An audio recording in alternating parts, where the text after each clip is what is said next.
தானனான தானனான தானனான தனநான தானனான தானனான. மக்கள் பணத்தை தேர்தல் நடத்தி வீணடிக்குது ஒரு கூட்டம். நோட்டை கொடுத்து ஓட்டை வாங்கி கோட்டையாளுது ஒரு கூட்டம். கோட்டரை கொடுத்து மேட்டரை முடித்து வேட்டையாடுது ஒரு கூட்டம். கோட்டரை கொடுத்து மேட்டரை முடித்து வேட்டையாடுது ஒரு கூட்டம்.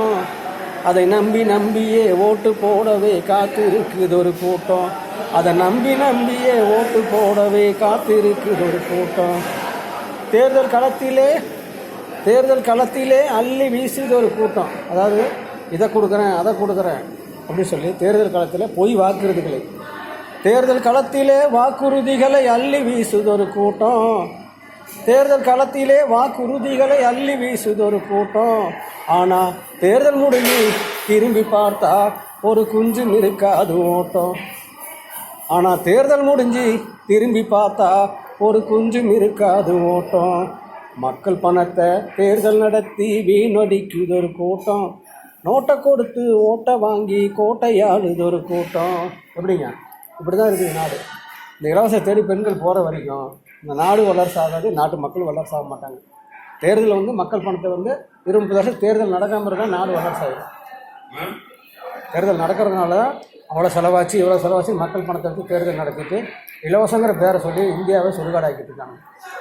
எல்லா துறையிலையும் ஆப்ரேஷன் தேட்டருக்கு போனால் அது இலவசங்கிறான். நோய் வராமல் தடுக்கிறதுக்கு என்ன வழியோ அதை செய்கிறதுக்கு அரசாங்கம் தயாராக இல்லை. அதை செஞ்சுருந்தால் நாடு வளர்ச்சி ஆகிருக்கு. காமராஜர் காலத்துலேருந்து என்னைக்கு வேட்டி கொடுக்குறேன் துண்டை கொடுக்குறேன்னு சொல்லி ஒரு போத்த ஆரம்பித்தானுங்களோ, வேட்டி துண்டு கொடுங்க. அன்னைக்கு கல்வி சொல்கிறது கணக்க கல்வி கொடுத்தா துண்டை கொடுத்தா இவன் காசை கொடுத்து தான் குட்டிச்சவர் பண்ணிக்கிட்டான். இன்றைக்கும் பாரு மக்கள் எதிர்பார்க்குறாங்க. இப்போ 1000 ரூபா கொடுக்கணும்னு சொல்லி போராடுறாங்கல்ல.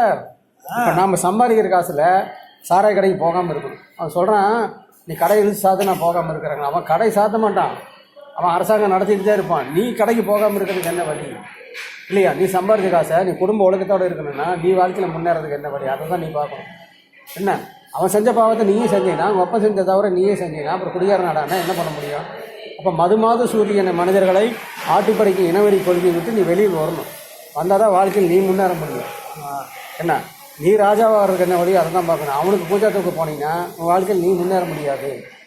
முன்னேற 200 வருஷமானதான் அவன் நாட்டை விட்டு போக மாட்டான்.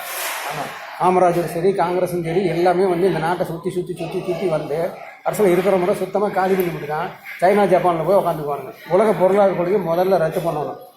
அப்படி பண்ணுன்னா இந்த நாட்டில் கொரோனா மட்டுமில்லை, சிக்கன் குனியா மட்டுமில்லை, எல்லா துறையும் கம்மி. ஒரு கிராமத்தில் பஞ்சாயத்தில் ஒரு வேலைவாய்ப்பு கொடுக்கணும் அரசாங்கம். இந்த அரசாங்கம் கையகப்படுத்தி கொரோனா காலத்தில் கூட எல்லா துறையிலையும் சரி சுத்தமான இந்தியா உருவாக்கணும்னா சுகாதாரத்துறையில் ஒரு 20 லட்சம் பேர் வேலைவாய்ப்பை குறைஞ்ச சம்பளத்தில் கொடுக்கணும். அதே மாதிரி காவல்துறையில் சட்டத்தை நிறைவேற்றுறதுக்கு ஒரு 20 லட்சம் பேருக்கு ஊர்காவல் படை அந்த படை இந்த படை சட்டத்தை நிறைவேற்றி எவனா